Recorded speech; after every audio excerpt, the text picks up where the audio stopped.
ಕರ್ದಾಸ್ನಲ್ಲಿ ಅಂಬೇಡ್ಕರ್ ಭವನದಲ್ಲಿ ಸೇರಿರ್ತಕ್ಕಂಥ ಎಲ್ಲ ಹಿರಿಯ ಗೌರವಿತ ಸದಸ್ಯರೇ ಹಾಗೂ ಗೌರಿ ಅಥಾಟ್ ಒಂದಾದ ಹೃದಯ ಎಂಬ ಸುಂದರ ಸಾಮಾಜಿಕ ನಾಟಕವನ್ನು ನಿರ್ಮಿಸುವ ಎಲ್ಲ ಕಲಾವಿದರೇ ಹಾಗೂ ಈ ಒಂದು ಗೌರಿ ಅಥಾಟ್ ಒಂದಾದ ಹೃದಯಗಳ ಪುಸ್ತಕವನ್ನು ಬರೆದಂಥ ಕರ್ದಾಸ್ನಲ್ಲಿ ಡಾಕ್ಟರ್ ನಸಪ್ಪನವರೇ ಹಾಗೂ ನಮ್ಮ ಕೊಳಪಾಳ ಕ್ಯಾದಿಗುಂಟೆ ನರಸಿಂಹಮೂರ್ತಿಯವರೇ ಹಾಗೂ ನಮ್ಮ ಸೊಸೈಟಿ ನಿರ್ದೇಶಕರೇ ಹಾಗೂ ಈ ಒಂದು ಎಸ್ಟೇಟ್ ಅಧ್ಯಕ್ಷರೇ ಅವೆಲ್ಲ ವೃತ್ತಿ ಬಾಂಧವರೇ ಹಾಗೂ ಶಿಕ್ಷಕ ಬಂಧುಗಳೇ ಗ್ರಾಮಸ್ಥರೇ ನರಸಿಂಹಮೂರ್ತಿ ಕ್ಯಾದಿಗುಂಟೆ ಇವರು ಕನ್ನಡ ಕವಿರತ್ನ ರಾಜ್ಯ ಪ್ರಶಸ್ತಿ ಪುರಸ್ಕೃತರು.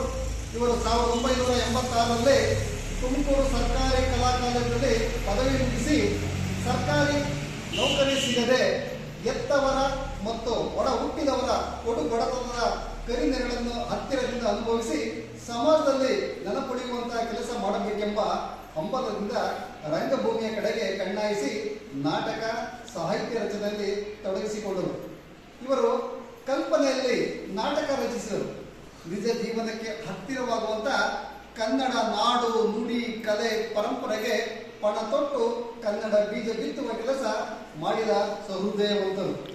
ಸದ್ಭಾವನೆಗಳ ಜೊತೆಗೆ ಆತ್ಮಸಾಕ್ಷಿಗೆ ಅನುಗುಣವಾಗಿ ಮಾಡುವ ಕೆಲಸಗಳೆಲ್ಲ ಯಶಸ್ಸಿನ ಜೊತೆ ಸಂತೋಷವನ್ನು ಕಾಣಬಹುದು ಎಂಬುದಕ್ಕೆ ಶ್ರೀಯುತ ಕವಿ ಎಸ್ ಪಿ ನರಸಿಂಹಮೂರ್ತಿಯವರು ಒಂದು ನಿದರ್ಶನ.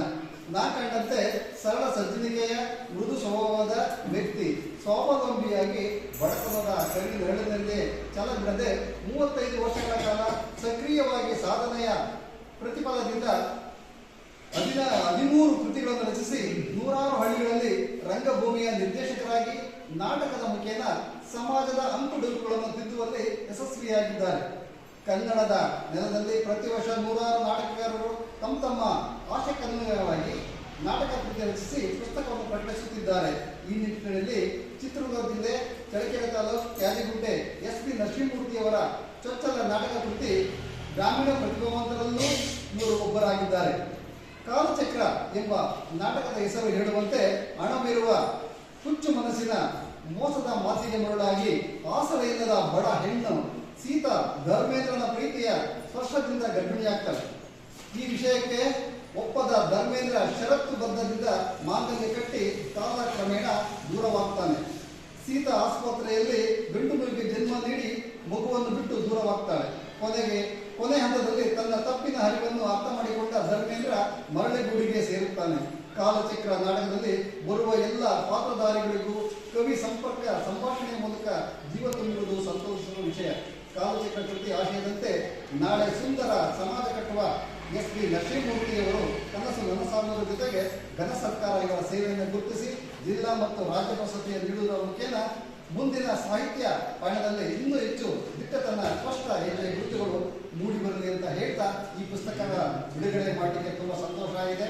ಅದರಿಂದ ನರಸಿಂಹಮೂರ್ತಿ ಅವರಿಗೆ ಹೊಂದಿಸುತ್ತಾ ಎಲ್ಲ ಕಲಾಭಿಮಾನಿಗಳಿಗೆ ಹೊಂದಿಸುತ್ತಾ ನನ್ನ ಮಾತನ್ನ ಮುಕ್ತಾಯ ಮಾಡಿ. ಕಾಲಚಕ್ರ ಅರ್ಥಾತ್ ಮರಳಿ ಗೂಡಿಗೆ ಅನ್ನುವ ಕೃತಿ ಬಿಡುಗಡೆ, ಹಾಗೆ ಗೌರಿ ಅರ್ಥಾತ್ ಒಂದಾದ ಹೃದಯಗಳು ಎನ್ನುವ ಸಾಮಾಜಿಕ ನಾಟಕದ ಕರಪತ್ರ ಬಿಡುಗಡೆ, 2 ಕಾರ್ಯಕ್ರಮಗಳು ಇವತ್ತು ಜೊತೆಗೆ ತುಂಬ ಸಂತೋಷದ ವಿಚಾರ. ಇನ್ನೊಂದು ಹೆಮ್ಮೆಯ ವಿಷಯ ಏನಪ್ಪ ಅಂದರೆ ನಮ್ಮೂರವರೇ ಆಗಿರ್ತಕ್ಕಂಥ ನರಸಪ್ಪನವರು ವಿರಚಿತ ನಾವುಗಳೇ ಅಭಿನಯಿಸಿರ್ತಕ್ಕಂಥದ್ದು ತುಂಬ ಖುಷಿ ವಿಚಾರ. ಅದರ ಜೊತೆಗೆ ಈ ಕಾಲಚಕ್ರ ಅನ್ನೋದು ಸುಮಾರು 15 ಕೃತಿಗಳನ್ನು ಬರೆದಿರ್ತಕ್ಕಂಥ ಶ್ರೀಯುತ BN ಮೂರ್ತಿ ಸರ್ ಅವರು. ಈಗ ಸರ್ಕಾರ ಏನು ಕನ್ನಡ ಸಾಹಿತ್ಯ ಪರಿಷತ್ ಏನಿದೆ, ಈಗ ಇದರ ಮುಖೇನ ನಾವು ಹೇಳ್ತಕ್ಕಂಥದ್ದು ಇಷ್ಟೇ, ಕನ್ನಡ ಸಾಹಿತ್ಯ ಪರಿಷತ್ ಅಂತಕ್ಕಂಥದ್ದು ಮಾಡಬೇಕಾಗಿರ್ತಕ್ಕಂಥ ಕೆಲಸ ಇಷ್ಟೇ. ಏನು ಸಾಹಿತ್ಯ ಪ್ರತಿಭೆಯನ್ನು ಮಾಡಿರ್ತಕ್ಕಂಥ ಕವಿಗಳಿಗೆ ಅವರನ್ನು ಗುರುತಿಸುವಂತ ಪ್ರಯತ್ನ ಮಾಡಬೇಕು. ಸಾಕಷ್ಟು ಗೌರವಗಳು ಅಭಿಮಾನಗಳು ಹೆಚ್ಚಾಗ್ತಾ ಹೋಗ್ತಾ ಈ ಕಾಲಚಕ್ರ ಒಂದು ನಾಟಕವನ್ನು ಬರೆದಿರ್ತಕ್ಕಂತಹ ಎಸ್ ಪಿ ನರಸಿಂಹಮೂರ್ತಿ ಸರ್ ಅವರನ್ನ ಮತ್ತು ಈ ನಾಟಕವನ್ನು ಕುರಿತು